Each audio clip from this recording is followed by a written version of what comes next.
Lee, thank you for coming on today. I do appreciate it. Thank you for your time. No, absolute pleasure, mate. Really looking forward to today, and thanks for having us. It's all right. So I've got a lot we're going to get through in the short time that we're going to be on. So if there's any questions that you don't want to ask, I will just say that's fine, and then we'll move on. Yeah, well, if one of the questions is why is Tranmere Rovers the greatest football team in the world, I'm more than happy to answer that one. No problem at all. Just to kind of give that a heads up. Yeah, that's going to be a bit of a tricky one, isn't it? What are you trying to say? I'm not telling the truth. Come on. I mean, depends what you like in it. I mean, I'm a big Liverpool fan. Oh, okay, so that's all right. Yeah. What other teams you like? Gosh, I mean, I'm a Tranmere Rovers fan through and through ever since I was a kid. So I don't really have a second team, so to speak. I mean, I like to see the Merseyside teams do well, just purely because it's local to me. And my uncle's a massive Evertonian. Martin, who's my fellow current at Progress, he's also an Evertonian. But then my stepdad's a big Liverpool fan, so I like to see all the Merseyside teams do well for the most part. But very much a Tranmere Rovers fan through and through. Yeah. I mean, they didn't really do good at the weekend, did they, Liverpool? They should have had that one. Yeah, I didn't see the game, but that was definitely unexpected to see it being a scoreless draw. That's for sure. I really thought that Liverpool would have hammered Man United, if I'm honest with you. You'd have think, wouldn't you? But that's football for you. That's why you can't always work out exactly what's going to happen and when. That's very true. How did progress come about for you and Martin? Because I read that you've been owners of it, I think, about coming up to 2 years now. Is that correct? Yeah, give or take. I mean, the conversation started many months before we actually announced that we were the new owners of Progress. And in fact, I started having phone calls with Progress Management in, gosh, I think it was January 2021 was when we first started having conversations about it all. And then one thing led to another, and there was a number of different parties that were interested in it. And then the person I was speaking to just turned around to me and said, "Well, what about you, Lee? Why don't you take it on?" And I said to him, I said, "Well, I've not really even thought about that, if I'm being perfectly frank with you. But I knew that I wouldn't be able to do it on my own, and very fortunate to work alongside some other amazing people at Tranmere, and I always wanted to work with Martin Best on something, and the stars aligned, and here we are now, going into 2024, which is pretty crazy, really." Shaping up from what I see to be a pretty big year for progress. Yeah, I think it's been a massive year for Progress, and I mean, I appreciate it's for others to decide whether or not we've been successful or not. But I just feel as though Progress has really got some momentum at the moment. I really feel like it's starting to really get back to where it was and where it needs to be. But of course, we had a massive rebuilding exercise for so many different reasons. And what is interesting now is that a lot of people that come to Progress are very much new fans rather than the people that went to Progress before we took ownership. So we're growing a fan base, even if it's a different fan base to what it once was. Yeah. I think I read that you're off to America for Mania weekend. Is that correct? Yeah, that's right. Yeah, we'll be going back to America. We're going to be part of the collective, which we're very excited about. So it's Progress's official return to America. We did a show in Canada not so long ago, so we tested the waters a little bit there with Spike Trivet defending the championship in Canada, and now we're going to be experiencing everything that comes around WrestleMania week, which is always a fantastic time to be had, and we're really hoping to reconnect with our American audience over there. Yeah. Is there any plans? Because obviously we're coming up to the end of 2023. Is there any plans for you and Progress for 2024 that you can discuss or anything? Well, it's kind of more the same, really. I mean, our plans are to do more stuff in America. Our plans to do some more stuff around the world to be able to grow the brand. We do have some exciting stuff in the pipeline with some collabs we're looking to do in 2024, and yeah, it's some really exciting stuff really to kind of moving forward. But obviously be probably unprofessional for me to, whilst we're speaking with so many different people, to go into detail now as to what those things are, because they may or may not happen. But it's going to be a real strong start to the year. We've got some fantastic shows that are lined up in January. Grizzled Young Veterans are going to be making their long-awaited return to Progress. We've also got some other very interesting people that are that I'm hopeful to be on the card as well. So if you then put all of that together, heading towards Super Strong Style, and then heading towards our show at WrestleMania, it promises to be a really, really exciting first quarter for Progress Wrestling.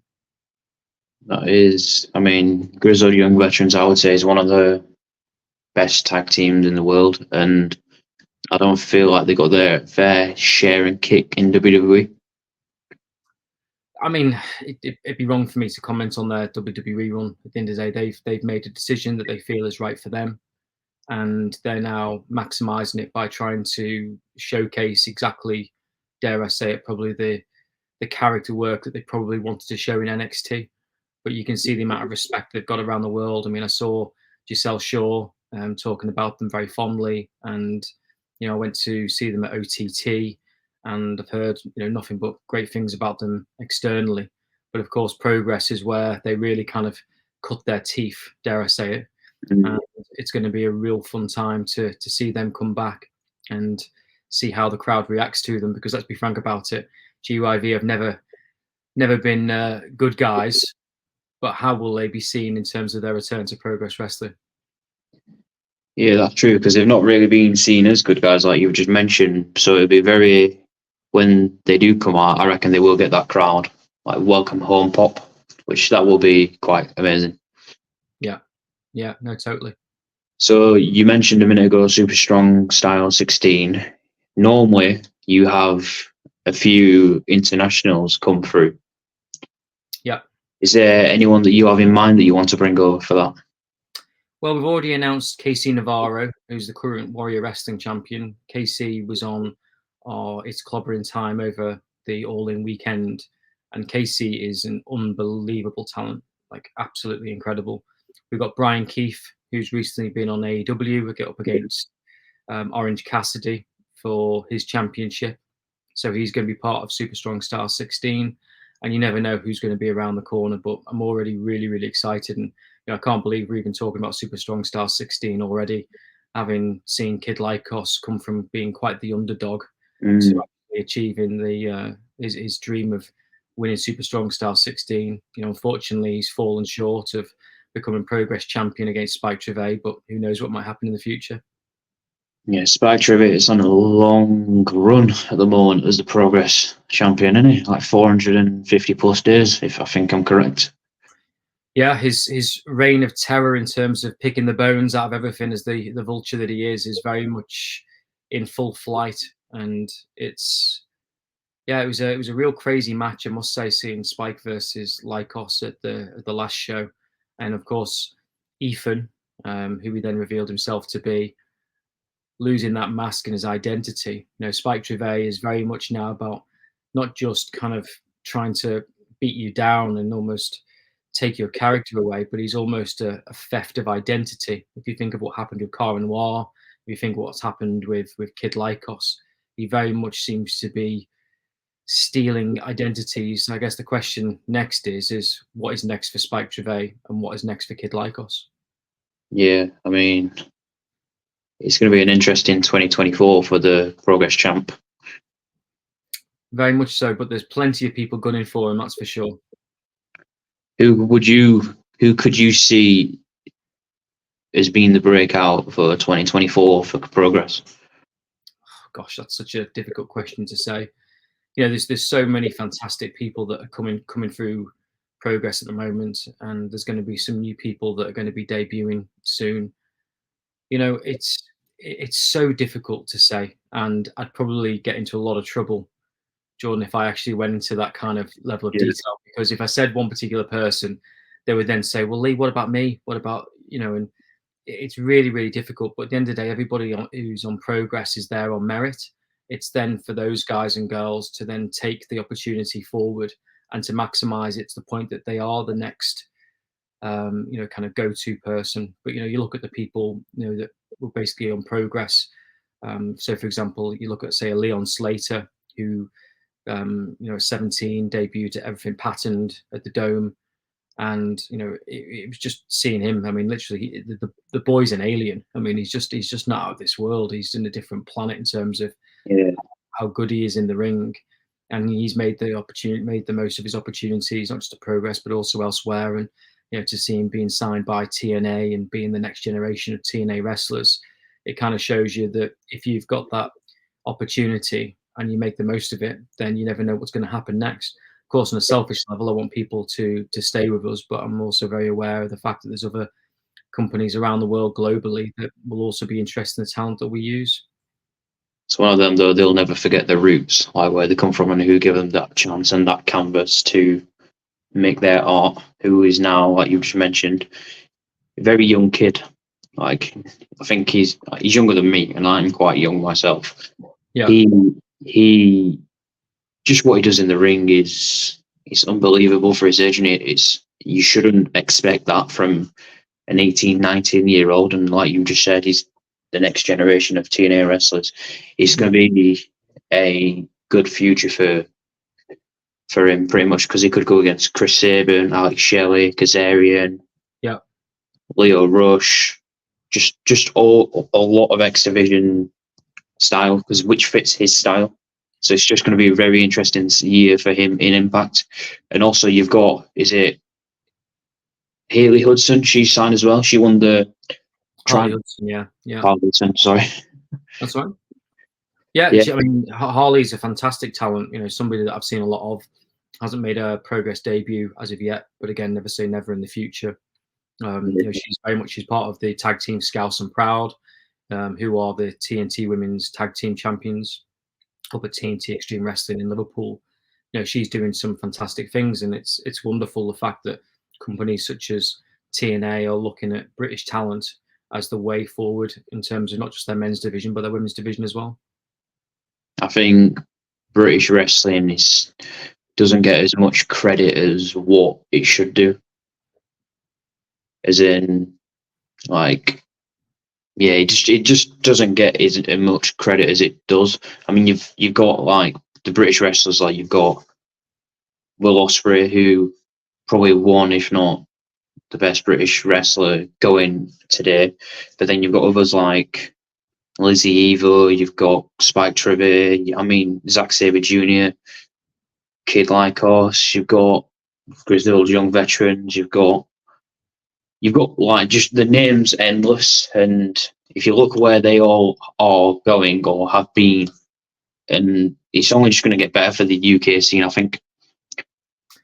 Yeah, and you know what? I mean, kind of coming into that point is that one of the reasons, in my opinion, why some of the stars of the British wrestling scene don't get the plaudits that they probably deserve is because they don't get the chance to be on a more global level compared to some of the other stars that are out there. And you look at America. America's a massive place. It's the biggest place for wrestling. So by default, there's the most amount of eyeballs on the American scene.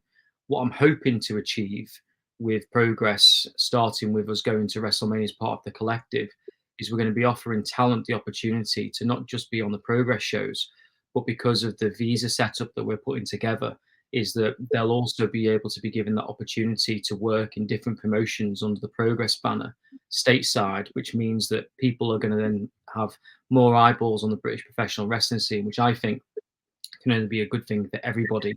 It's a good thing for the talent. It's a good thing for the fans, both domestically and internationally, because all of a sudden, if they're then wrestling on, say, for example, a Defy, which in my opinion is one of the best independent wrestling companies in the world right now, then all of a sudden, all of those extra eyeballs mean there's more people searching for those talent. They're then going to be recognized more. People are going to want to see them more. More people are going to end up coming to shows and so on, and the snowball continues. And I don't think, to the best of my knowledge, anybody from the UK scene has really tried to make that happen before successfully. Now, Progress obviously has done tours in the US before, but I'm hoping that this slight change in strategy will mean that there will be so many more people wanting to check out British wrestling as a whole. And then hopefully and selfishly, they'll check out the likes of Progress or or a TNT, which a promotion I'm a huge fan of, for example. Yeah, I mean that what you've just mentioned with Progress, what you've got planned, that is going to be giving British wrestlers and the British scene a lot more of a chance to be seen. Like you just said, I don't think it's been done before, and what you are we've discussed just now, what you've got planned is going to be outstanding. And for Progress, the year 2024, I can just see myself as a fan. I can just see it just going to be getting even better and better. The year 2024 is going to be for Progress. Well, that means a lot, Jordan. It really does, and especially coming from yourself, and But at the end of the day, it's a massive team effort. At the end of the day, we all want the same thing. We all want success for the better good of everybody. But it doesn't just come together overnight. There's so much hard work that happens behind the scenes, and so many unsung heroes within Progress itself to make it happen.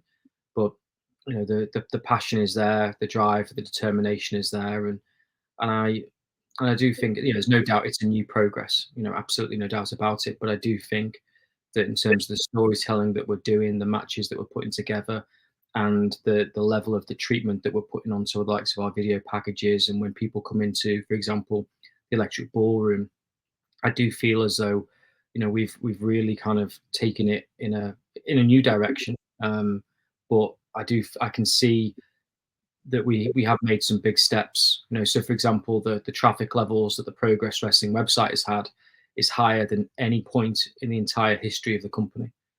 So, for me, that tells us that we are definitely on the up, and we just want to continue to be on that up. Yeah. I always feel for myself, just whether that's anything in life, I feel like you've got to set yourself goals and goals. So like this year for myself, 2023 has just been, it's been up and down. So I feel like 2024, you always set yourself goals. And if you achieve them goals, you can say at the end of the year, right, yeah, I've done it. Yeah, this has been a good year. And then 2025 is, yeah, do the same again, but then you just go even bigger. And that's the way my mentality just is, and that's how I like to do it. And then from what you just said with Progress, like it's going up and up and up. You've got Mania weekend, which is 4th month in to 2024. Yeah. You've got Super Strong Stars 16, which you've already just announced. Casey Navarro, Brian Keefe, probably a few more. You've got Ethan, you've got Kid Lycos, you've got Spike Trevor, who's going to carry on with his reign. You've done good storytelling. It's just all these things that you've done in the short time that you've been new owners of Progress. I think it's just mind-blowing. Like you've just said, it's a team effort. There's a lot of people that go on behind the scenes, but I think just all together is for Progress. I think it's just, it sounds like it's an unbelievable team, and that it's only just going to get better. And I take my hat for you. No, thanks, man. I appreciate that. Obviously, always advertising, you know what I mean? But yeah, no, absolutely. It is. It's an exciting time for the brand, and long may it continue. Yeah, I mean, it's only just going to get better. Have you got any international wrestlers that you plan on bringing in next year that you haven't mentioned, or who you would like to bring? Now moving on to the coffee, Jordan. You see, that was my cup of soup. 2 sugars? No sugar. No sugar. Is that where you say the bad joke and say I'm sweet enough? I was about to say that. Yeah, is there any wrestlers that you want to bring over next year that you haven't before, or that you've not announced, or that you've not mentioned? Yeah, there is. I mean, we're very, very blessed to have an excellent reputation globally, to the point that we humbly get a lot of stars reaching out to us that want to be on Progress, or stars that want to return to Progress. And again, I'm sorry to be a joy killer in that I can't announce exactly who those people are going to be, but the conversations are always ongoing. I mean, that's one of the reasons why I was late to this call today, for example, as America started to wake up. But it's yeah, I mean, we've got some really, really cool people that want to be on Progress. And of course, by us being in the States, it opens us up to a lot of people that don't Yeah. have to travel as far to be either back on a Progress show or to make their Progress debut. So definitely, watch this space. And you look at something like AW All In, and I'm sure someone's going to fact check this and tell me I'm wrong, but I think there was only one or two matches on the card that actually didn't include the Progress alumni, which for me kind of tells you a lot in terms of where the brand's at and the difference that we can make. Yeah, I'm thinking that. Yeah.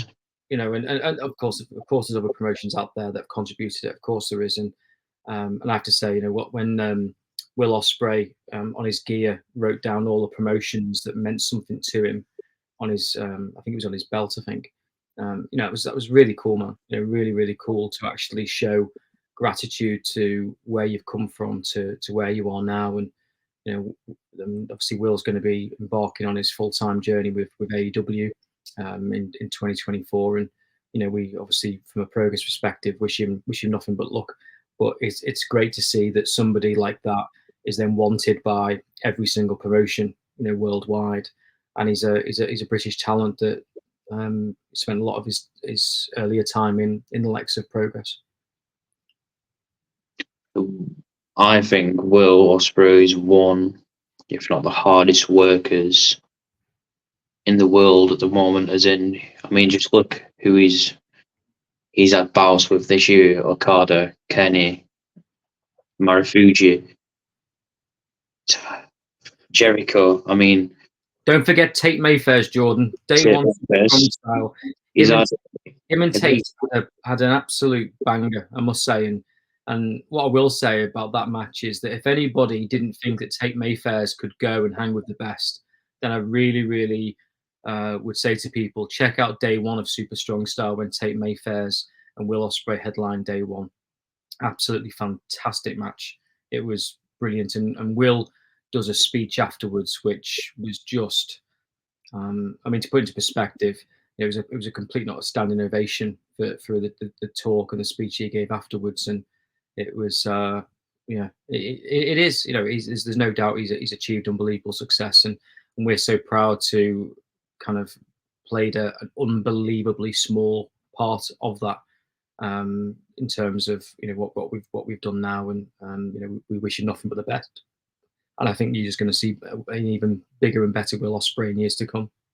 Yeah, I think Tate Mayfair is underrated. I don't think he gets as much credit as he deserves as well at the moment.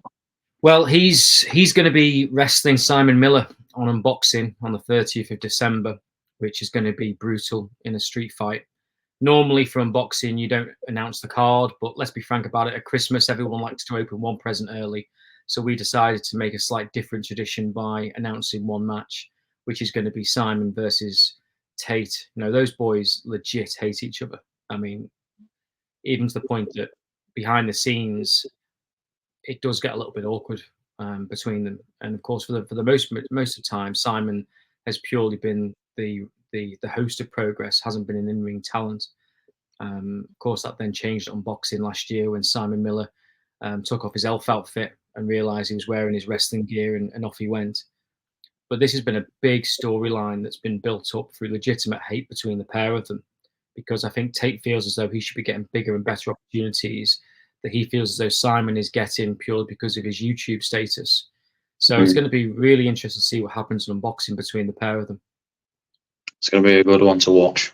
I think when it comes to general hate, I think when you verse the opponent, it's like I'll use a scenario with Matt and Lee and Edge back in the day, early 2000s, when that came out. They legit hated each other. Matt literally hated him and wanted to kill Edge. Adam Copeland. and then it was you didn't know if it was real or anything, but you could see the hate and the rage and just in Matt and Edge. And that's what made it even better. The storytelling and stuff and the matches. Yeah, I totally agree. It's for me, there's nothing better as a fan when the lines of realism and creativity are actually blurred. And they're the storylines that actually, in my opinion, are the ones that fans get most invested in. And I suppose that's one of the reasons why with Simon and Tate, because there is such a legitimate hatred there for one another. And you can see it. I mean, Simon did a sit down interview with the team, and we put that out on Progress yesterday. And it's not a work. He's being very, very legit in that he generally does not like Tate Mayfairs, and Tate then feels as though he should be getting more time on Progress's social media than Simon does, and everything else in between. Everything from Simon being tagged into social media posts and Tate not being tagged in social media posts. So I'm a bit worried about what's going to go down on that match. I'm not going to lie. But again, I guess we'll just have to see what happens. It's going to be a one to remember, and it's going to be a good start to 2024. Yeah, absolutely. As we go into New Year's Eve. I will be tuning into that, and I cannot wait to see it. No, good stuff. And another question I have got for you: what have you noticed, like the biggest difference? What have you noticed the biggest difference since you've taken ownership of Progress from 2022 to 2024? Well, it's probably hard for me to really answer that question, purely because I wasn't there in the same position as I am now. Now, I went to Progress shows with the old ownership. Ironically, I was also there for Lana Austin's debut in Manchester on Progress, which I look back now and find quite amusing. But it'd be for talent that have been there in the past and talent that are here now. They're the people that could probably only answer that question openly and honestly. All I would say is that what I've hoped to achieve is a good working atmosphere in a safe environment in which we look after the talent as much as we possibly can. I see Matt Cardona recently was talking about the fact that there's promotions that don't even provide water backstage, for example. Yeah, I saw that. I mean, I hear that a lot from talent.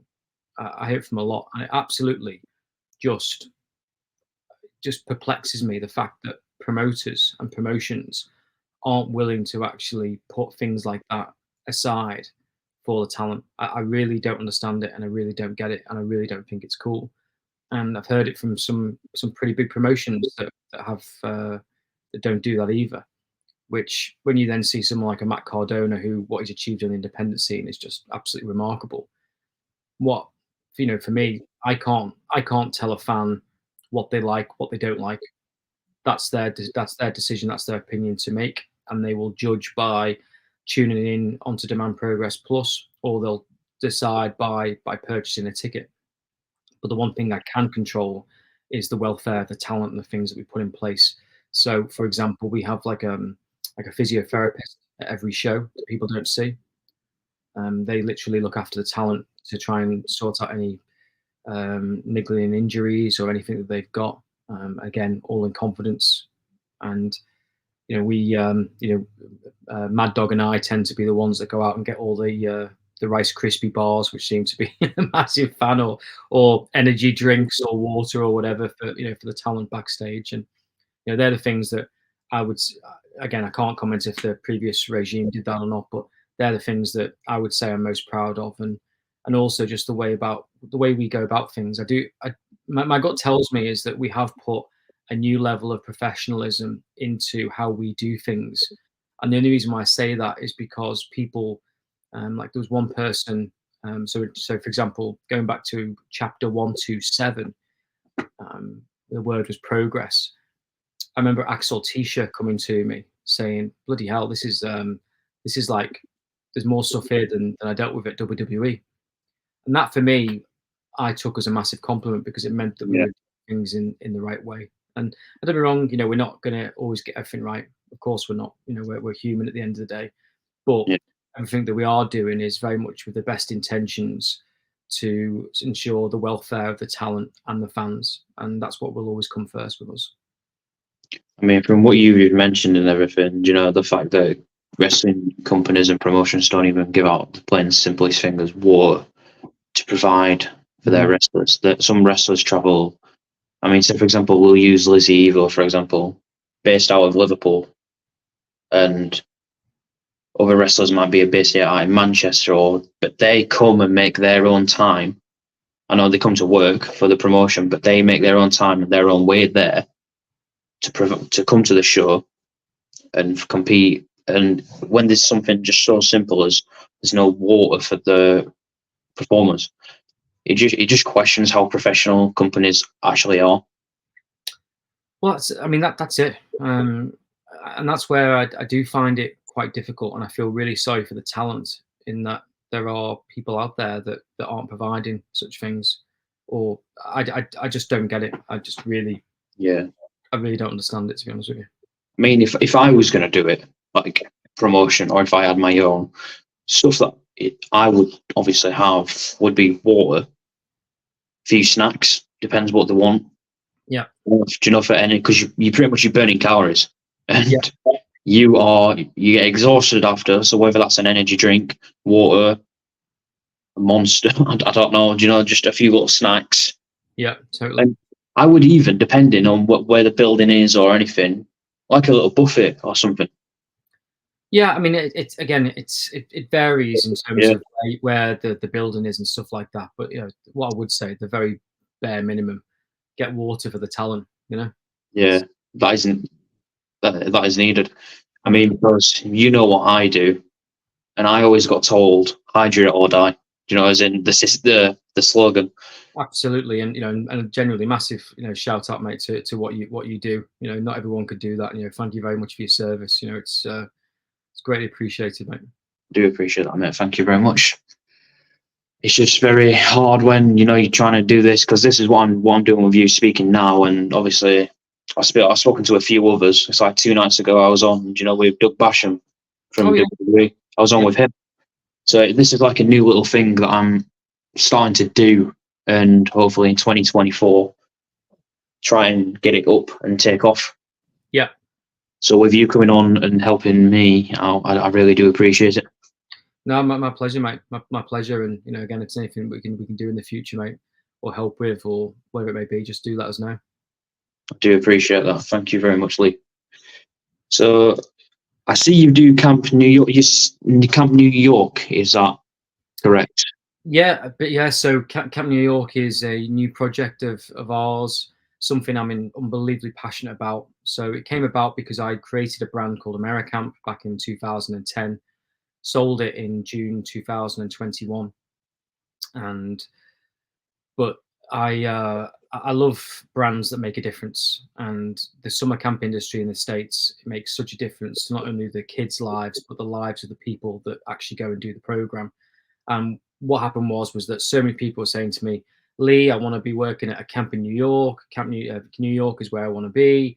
And I just always had in the back of my mind that I thought, if we could offer that opportunity for people from all around the world to go and work in New York for the summer, and to have a fantastic cultural exchange experience in which they could then go travel the sites and everything else of New York for 30 days afterwards as part of the visa.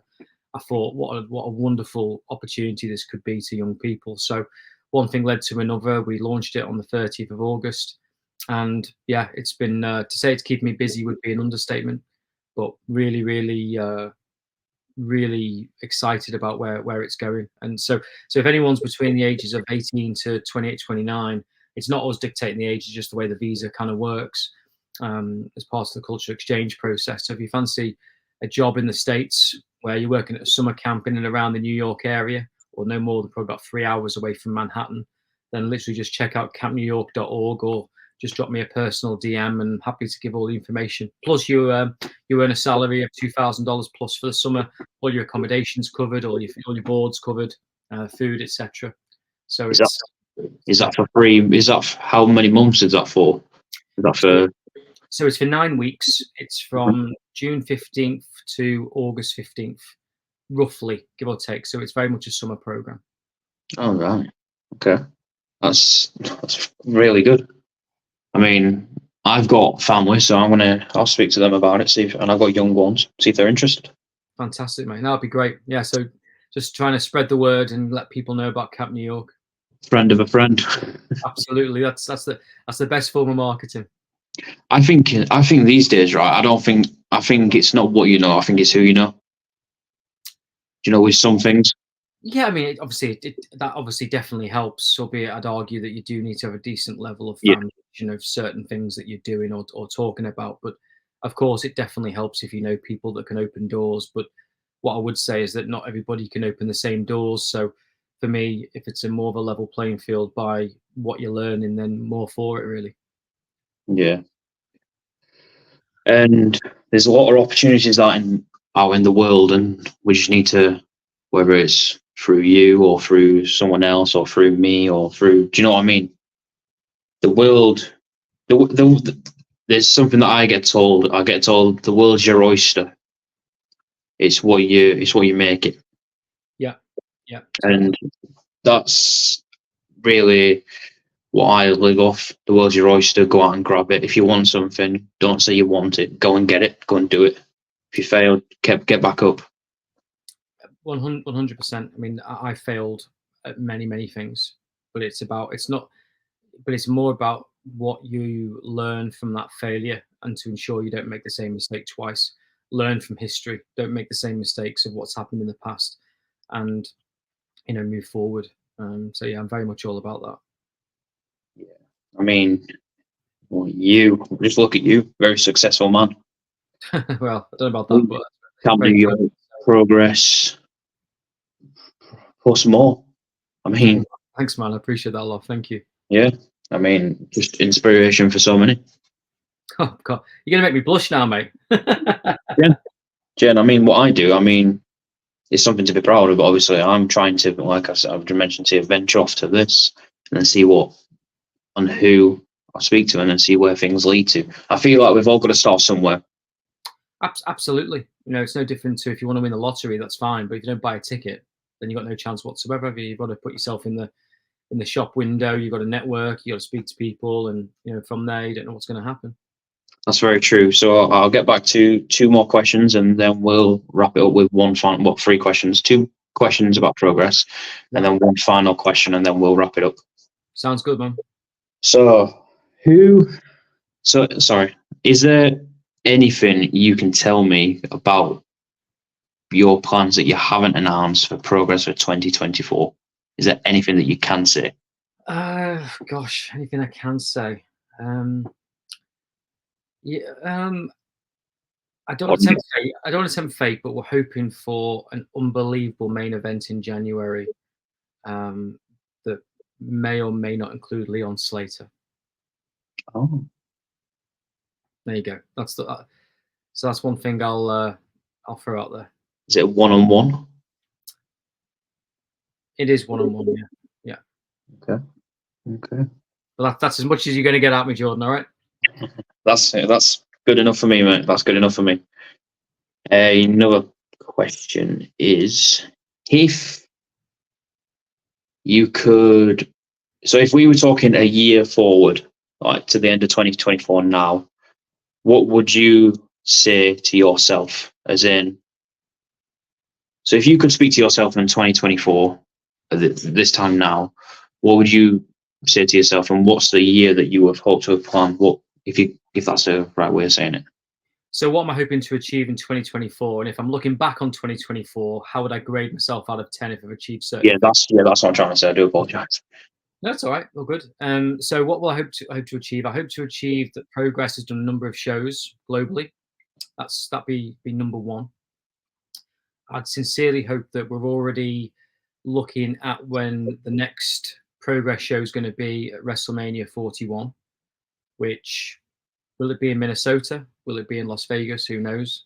But that's one of the things that I'd be hoping that as a collective we were, excuse the pun, that we're looking forward to.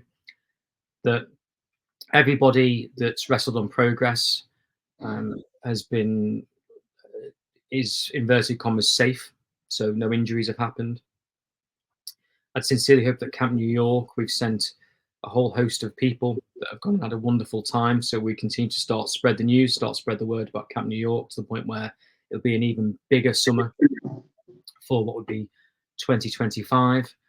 Hopefully by that point, Tranmere will be knocking on the doors of the championship. And who knows, 2 years after that, we might be playing Champions League football. Everyone's got a dream, right? Big dream. So that's probably the things I would hope to achieve. Yeah, is there? Sorry, I know I said three questions. Just Right. one more little one. Yeah. Is there any plans for shows up north? I know you do Manchester, but is there any shows planned for up north, as in whether that's Yorkshire, Lancashire, Sheffield, just anywhere? Yes, there is. We're in talks at the moment with a number of different venues and different areas in terms of where we're going to take progress to. One of my personal ambitions, I've always wanted to take progress to Scotland, and hopefully that will happen next year. Awesome. One final question: who would you say is your Mount Rushmore of wrestling? Wow, great question.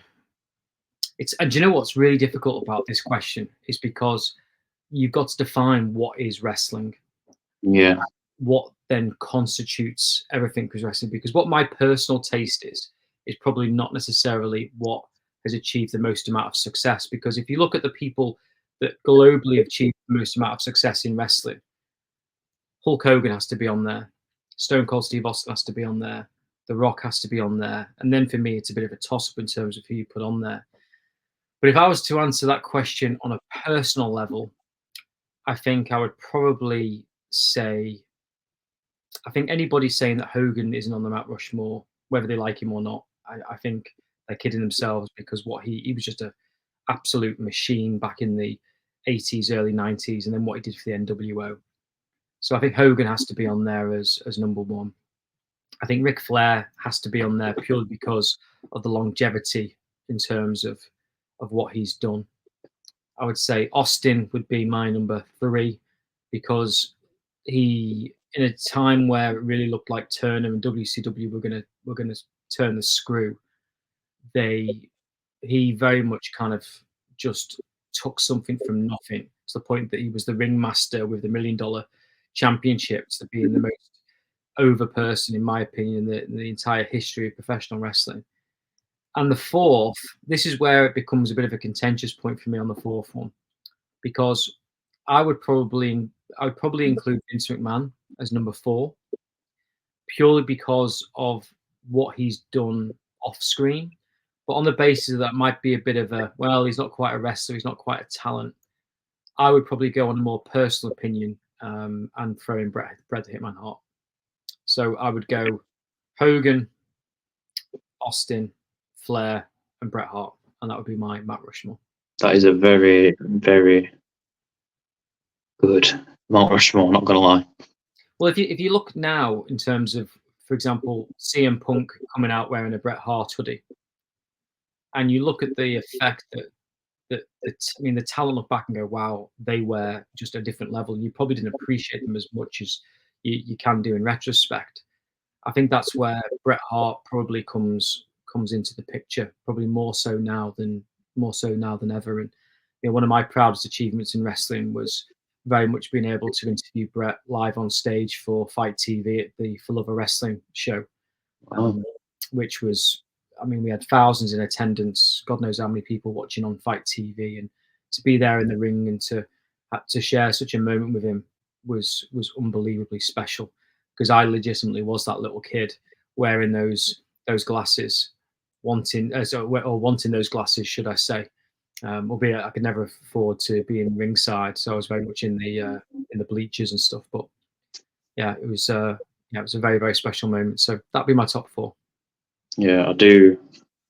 Honestly, that is, like you said, each one of them has contributed so much to the industry and done so much in their own way, and paved the way for people like CM Punk, Randy Orton, John Cena. Do you know the current people now, Roman Reigns?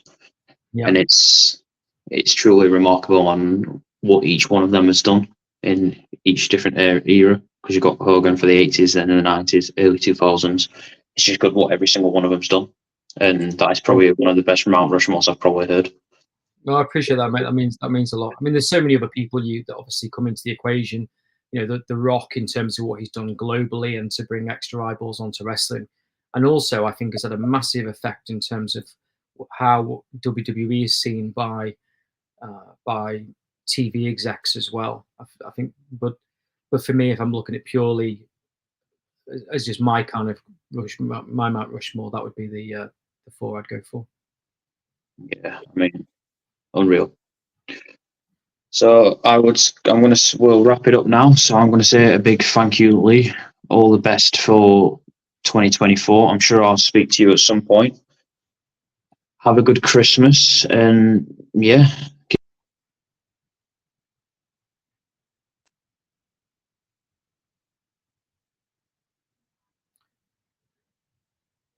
Sorry, Jordan, it went out a little bit there, but just want to say thank you so much for having us. Really, really appreciate you having us on the show.